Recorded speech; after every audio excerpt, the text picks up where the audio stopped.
The Rzeczpospolita daily newspaper reports new information on the destroyed house in Wyryki, in the Lublin region of Poland.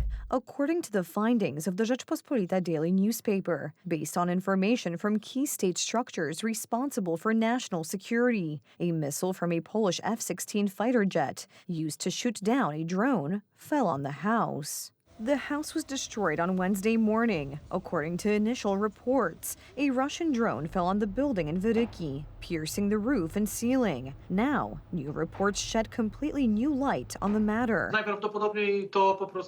Most likely, this missile flew through the building. At this point, it is difficult to say specifically whether it was a fragment of the missile, which is unlikely, or the entire missile, which is more likely, given that there was no explosion and the missile flew in the same form in which it detached from the aircraft that carried it to a certain altitude. According to reports, a 3-meter-long missile weighing 150 kilograms crashed into the house. However, the prosecutor's office is issuing laconic statements. At this point, I cannot say with certainty what fell on the house in Wyryki. It is the subject of an investigation, and we are awaiting the opinion of experts. After being shot down, every military aircraft has devices that record the results of the impact, the results of the launch, whether it is a cannon or a missile. Therefore, I see no problem in determining whether and where the missile hit. The Polish Ministry of National Defense is also silent on this matter. However, Polish Prime Minister Donald Tusk and Minister of National Defense Władysław Kosiniak-Kamysz issued a joint statement on the Iron Defender 25 military exercises, which began today in Ustka. These exercises, like the entire North Atlantic Treaty, are defensive in nature and are a response to aggressive maneuvers on the other side of the border. Today marks a milestone in the operational integration of additional equipment, including HIMARS and Chunmoo launchers, which will soon be fully operational with the Polish Armed Forces, not just owned, but also operated by the Polish Armed Forces, and the integration of the air defense system, which is one of the largest investments in the history of the Polish Armed Forces. According to a source speaking to Rzeczpospolita, a Polish F-16 missile struck the building in Wyryki. This was because the guidance system malfunctioned. It was an air-to-air missile from our F-16, which had a malfunction in its guidance system during flight and did not work. Fortunately, it did not arm itself and did not explode because the fuse safety mechanisms worked. There was a Russian air raid, and the Polish side defended itself. Everything is coming together. The War News portal reports that a fragment of a Polish missile manufactured in the U.S. with clear markings has been found in the vicinity of Wyryki.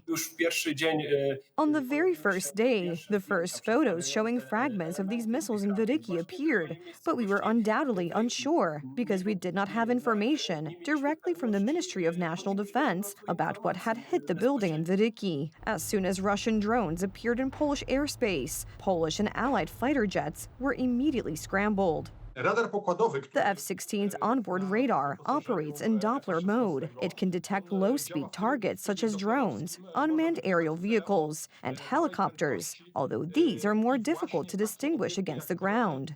Some of the drones were shot down, as reported by the Polish Armed Forces Operational Command. The day after the Russian air raid, we asked Deputy Minister of National Defense Cezary Tomczyk about the matter. 3 hits are certain. The 4th is probable. But I also spoke today with the pilots who fought over Poland today. A 5th and 6th hit are also probable, but not a hit, rather the neutralization of the drone using other methods known to pilots. Russian drones violating Polish airspace are not the only dangerous incident in recent days. Yesterday evening, Polish Prime Minister Donald Tusk reported a drone flying over government buildings and the Belvedere Palace in the capital of Warsaw, where the presidential couple resides.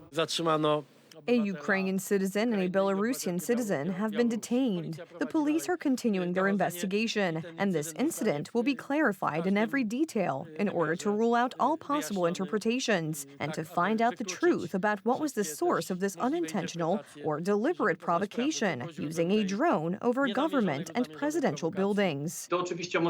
Of course it could be a provocation, absolutely, but it could also be a stupid prank, and since as far as we know, it was done by citizens of Belarus and Ukraine, it will fuel conspiracy theories even more. Only time will tell.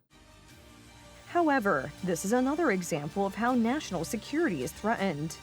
Our security is dramatically flawed, and the fault lies simply with the representatives of the administration who do not care about this security. It is not a question of us as a country not being ready, but of those responsible who do not care about the situation. According to a poll conducted by the Polster Research Institute for Super Express, more than half of Poles fear the outbreak of war in our country. What game is Polish Prime Minister Donald Tusk's government playing by not informing Poles, and above all, by not cooperating with Polish President Karol Nawrocki? The previous optimistic news about the excellent cooperation between the Prime Minister and the President has been buried. And what is at stake in the government's communication is the safety of all citizens.